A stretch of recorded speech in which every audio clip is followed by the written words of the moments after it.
अस्सलाम वालेकुम, मेरा नाम है जाज़ेब हाशमी और ये है Honda civic Oryol 1.5 turbo 2022 model का टेस्ट ड्राइव रिव्यू। ये गाड़ी पाकिस्तान में रिसेंटली लॉन्च की गई है 2022 में और इसमें 3 वेरिएंट्स आते हैं, स्टैंडर्ड, ओरियल और आरएस टर्बो।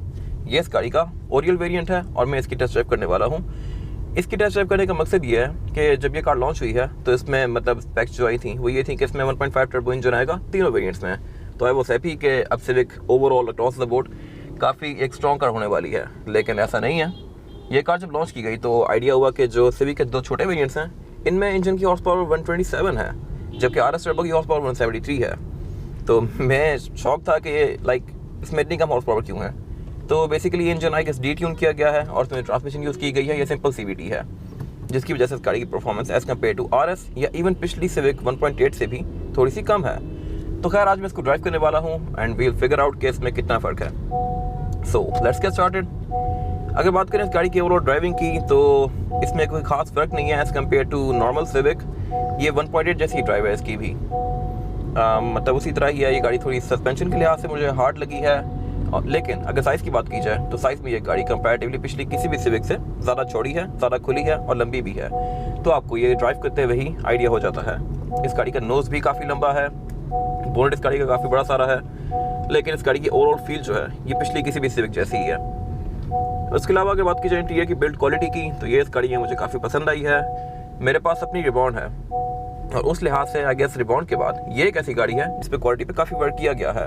इस गाड़ी में जो इंजन आता है ये 127 हॉर्स पावर है, जो कि आई गेस पिछली 1.8 से स्लो है। ऑब्वियसली इसका टॉर्क थोड़ा सा ज़्यादा है, तो लॉन्ग रन में ये गाड़ी शायद उससे आगे निकल जाएगी, लेकिन अगर इनिशियल पिक की बात करें तो शायद 1.8 को गैप दे जाए।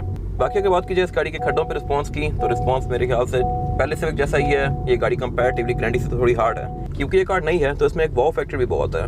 लोग इसको आसपास काफ़ी रुक के देखते हैं। इवन ये सिविक आ रही है मेरे पीछे, ये भी काफ़ी देर से इसको चेज़ कर रहा है। और उसके अलावा अगर बात की जाए इस गाड़ी की ओवरऑल, अच्छा इस गाड़ी में कुछ ऐसी चीज़ें हैं जो ये कार लैक करती है, जो कि मेरे ख्याल में तो एक अच्छी बात थी, जैसे कि इलेक्ट्रिक सीट्स हो गई, चेयर बैग्स हो गए, इसमें सिर्फ 2 ही दिए गए हैं, इवन आरएस में भी। और उसके अलावा इसकी सीट्स हीटेड हो सकती थी, जो कि अगेन नहीं है, और ना ही इसमें सीट्स इलेक्ट्रॉनिकली एडजस्टेबल हैं। अगर इलेक्ट्रॉनिकली एडजस्टेबल होती तो भी मेरे ख्याल से अच्छी बात थी।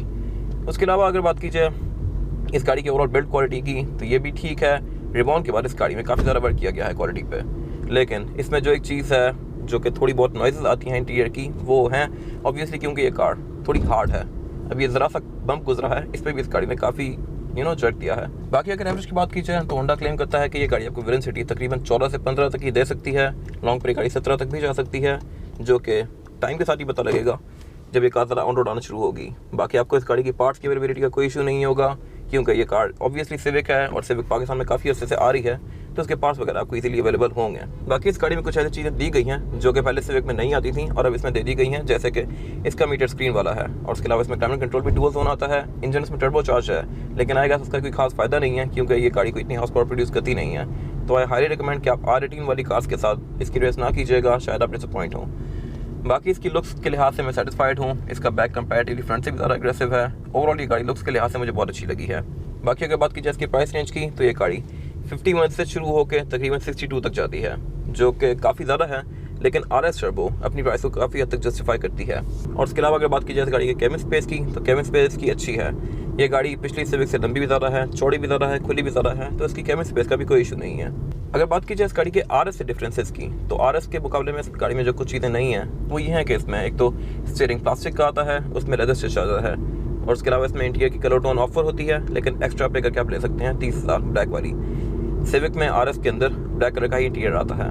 उसमें और भी ऐसी बहुत सारी चीज़ें हैं जो कि इस गाड़ी में नहीं है। मैंने इन दोनों गाड़ी को डिटेल रिव्यू किए हुए हैं, तो आप ऊपर आई कार्ड्स में देख सकते हैं। बाकी इसके डैशबोर्ड की लुक मेरी ओपिनियन में काफ़ी मज़ेदार है। ये काफ़ी फ्यूचरिस्टिक सा लगता है, स्पेशली इसके फैंस का डिज़ाइन, ये मुझे बहुत मज़ेदार लग रहा है।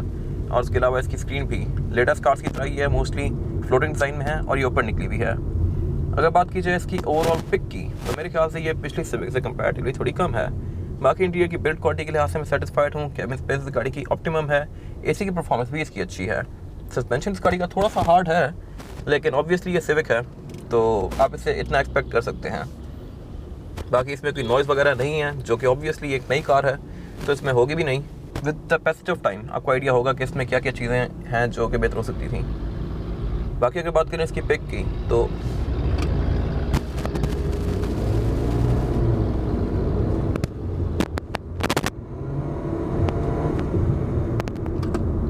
लिहाज से आई गेस R18 इंजन का थ्रस्ट इससे काफ़ी ज़्यादा था, और अगर आप RS टर्बो लेते हैं तो वो गाड़ी भी वर्थ इट है और उसमें पावर कंपैरेटिवली इस गाड़ी से काफ़ी ज़्यादा होती है।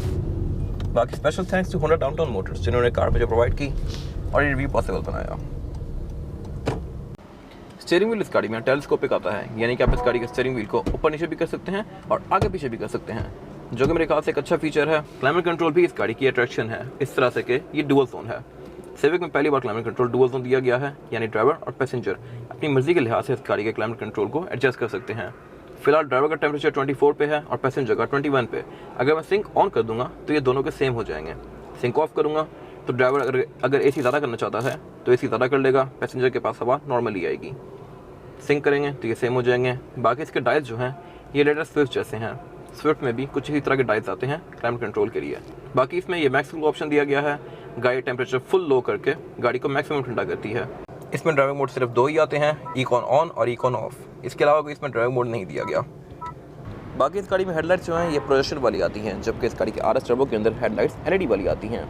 इसमें LED वाली होती तो मेरे ख्याल से अच्छी बात थी, बट सिविक में यूजुअली वर्ल्ड वाइड भी लाइट्स LED वाली नहीं आती छोटे वेरिएंट्स के अंदर। और उसके अलावा अगर बात की जाए इसके रिम्स की तो RS टर्बो में रिम्स जो है 17 इंच के आते हैं, जबकि इसमें 16 इंच के दिए गए हैं। और टायर इन सारी ही कार्स में जनरल के ही आते हैं।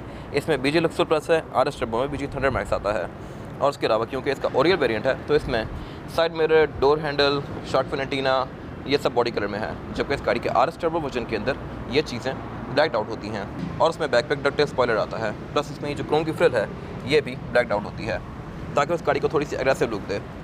बाकी खैर ये कार भी मेरे ख्याल से एक अच्छी गाड़ी है। पाकिस्तान में ये चलेगी। इस गाड़ी की बुकिंग नेक्स्ट ईयर फरवरी तक पहुंच चुकी है। और उसके अलावा अगर बात की जाए इसकी प्राइस रेंज की तो मेरे ख्याल से RS टर्बो अपनी प्राइस में कह सकते हैं कि जस्टिफाइड है। उसमें ऐसी बहुत सारी चीज़ें आती हैं जैसे कि Honda sensing, lane keep assist, और इवन वो गाड़ी रोड साइंस को भी पर रीड करती है। उसमें रिम 17 इंचज़ के हैं। उसमें बहुत सारी ऐसी चीज़ें आती हैं जो कि इसकी प्राइस को जस्टिफाई करती हैं। बाकी ये था आज का रिव्यू। अगर आपके रिव्यू पसंद आया है तो इस रिव्यू को लाइक कीजिए, मेरे चैनल को सब्सक्राइब कीजिए, और अगर आपके पास इस गाड़ी से रिलेटेड कोई भी राय है तो उसको कमेंट सेक्शन में ज़रूर शेयर कीजिएगा, ताकि वो लोग जो ये गाड़ी लेने वाले हैं वो आपकी राय से फ़ायदा उठा सकें। अपना ख्याल रखिएगा। Thank you.